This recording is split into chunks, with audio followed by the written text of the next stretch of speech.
Astro సిండికేట్లో మీ personal and business promotions కోసం కింది నెంబర్కు కాంటాక్ట్ చేయండి.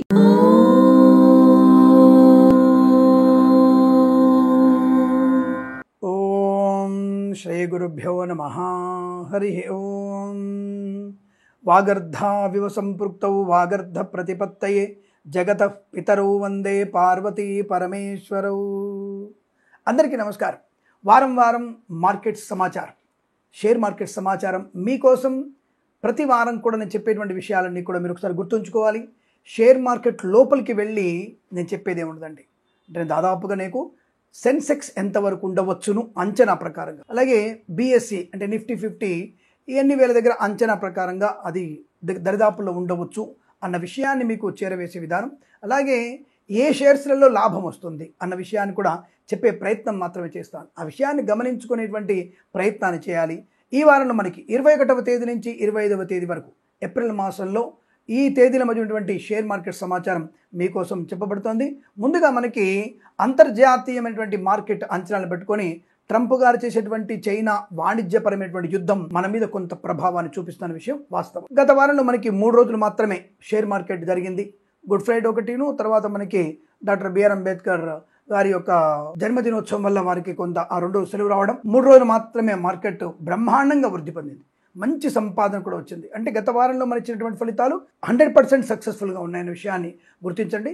బట్ ఇక్కడ కొత్తగా సెన్సెక్స్లో కానీ బిఎస్సిలో కానీ నమోదయ్యేటువంటి ఐపీఓలు కొత్తవి మనకి ఈసారి తప్పకుండా మీ అంచనాలని మించి ప్రయోజనాన్ని కలిగించే అవకాశం ఉంటుంది. కాబట్టి కొత్తగా ఐపీఓలోకి వచ్చేటువంటి షేర్స్ని కొనుగోలు చేయవచ్చు, పెట్టుబడి పెట్టవచ్చు, లాభాన్ని స్వీకరించే అవకాశం కూడా బలంగా ఉంటుంది. అలాగే ఈ వారంలో మనకి దాదాపుగా ఎటువంటి షేర్స్ లాభాన్ని పొందుకోబోతున్నాయి, ఏ రాష్ట్రాల వారికి అనుకూలమైన ప్రయోజనాలు ఉన్నాయో చెప్పే ప్రయత్నం చేద్దాం. మనం ఈ వారంలో మనకి సెన్సెక్స్ ఎంతవరకు మనకి బెంచ్ మార్క్ దాటవచ్చు అన్నటువంటి ఒక సమీకరణంలో మనం చూసుకున్నట్టయితే దాదాపుగా ఏప్రిల్ మనకి 21వ తేదీ నుంచి 25వ తేదీ మధ్యలో 74,227 నుంచి 77,000 బెంచ్ మార్క్ వరకు రీచ్ అవ్వడానికి అవకాశం, మంచి సంపద మనం సృష్టించుకోగలిగే అవకాశం ఉంటుంది విత్ ఐపీఓల వల్ల. రెండవది మధ్యస్థంగా ఎంతవరకు ఉండవచ్చు, అంచనా ప్రకారం ఎంత ఉండవచ్చు అని అడిగితే 76,410 వద్ద ట్రేడ్ అయ్యే అవకాశం. అలాగే నిఫ్టీ 50లో కూడా మనకి ఏ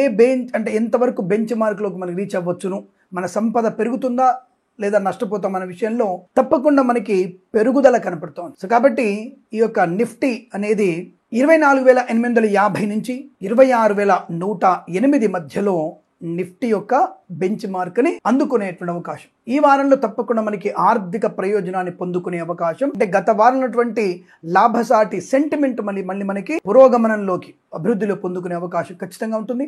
సో ఈసారి కూడా మనకి షేర్ మార్కెట్ లో లాభాలు పొందుకునే అవకాశాలు కూడా బలంగా ఉన్నాయి. అయితే ఏ షేర్లు బాగా ఉన్నాయని చూసుకున్నట్టయితే అంటే ముందుగా మనము స్టీల్ లో చూసుకున్నట్టయితే జిందాల్, భారతి మరియు టాటా సమయటువంటి స్టీల్స్లలో మనకి మంచి ప్రయోజనాన్ని పొందుకునే అవకాశం ఉంటుంది.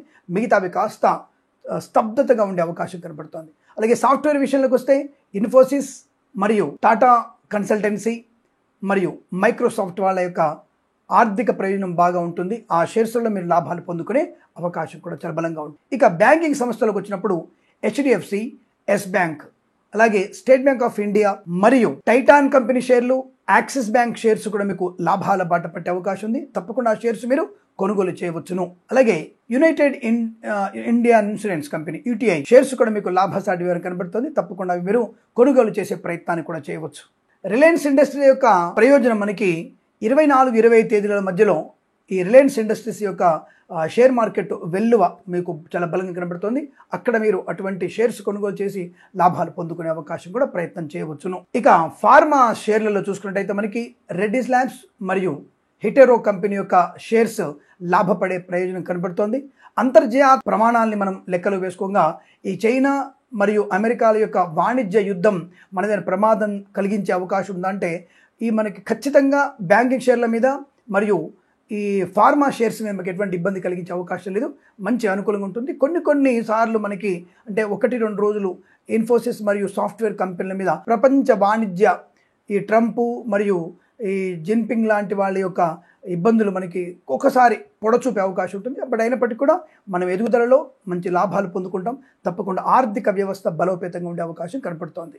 ఇక ఏ రాష్ట్రాల వారికి బాగుంది అనే విషయాన్ని ఒకసారి చూసుకుందాం. దాదాపుగా మనకి ఒకే ఒక్క రాశి వారికి ఈ వారంలో మనకి షేర్ మార్కెట్లోకి వెళ్ళకూడదు అని చెప్పబడుతుంది. ఆ ఒక్క రాశి తులారాశి మాత్రమే. కాబట్టి తులారాశి వారి ఎట్టి పరిస్థితులు కూడా షేర్ మార్కెట్ వైపు వెళ్ళకండి, ప్రమాదాన్ని పొందుకునే ప్రయత్నం చేయకండి. చాలా బాగున్నటువంటి రాశులు ఏ రాశులు అని తెలుసుకుంటే మేషం, వృషభం, కర్కాటక రాశి వారికి బ్రహ్మాండమైనటువంటి అదృష్టయోగం. ఈ రాశుల వారికి ఈ వారంలో పాడింది పాట, ఆడింది ఆట, మీరు ఎక్కడ పెట్టుబడి పెట్టినా మీకు లాభాలు పొందుకునే అవకాశాలు బలంగా ఉంటాయి. ఇక మిగతా రాశుల వారికి సామాన్య ఫలితాలనే కాబట్టి కాస్త జాగ్రత్తగా ఉండి మీ ప్రయత్నాన్ని కొనసాగించండి. ఏదేమైనా అంతర్జాతీయ ప్రమాణాలని మరియు మనకున్నటువంటి అనుభవాన్ని, పెద్దల యొక్క సూచనలు తీసుకొని మీరు షేర్ మార్కెట్లో పెట్టుబడి పెట్టి మంచి లాభాలు పొందాలని, స్వీయ అనుభవం అలాగే పెద్దవాళ్ళ అనుభవాన్ని స్వీకరించే ప్రయత్నం చేస్తారని కోరుకుంటూ సర్వేజన సుఖినో భవంతు. అఖండ ఆయురారోగ్య ఐశ్వర్యాభివృద్ధిరస్తు. ప్రేమతో మీ కిరణ్ శర్మ.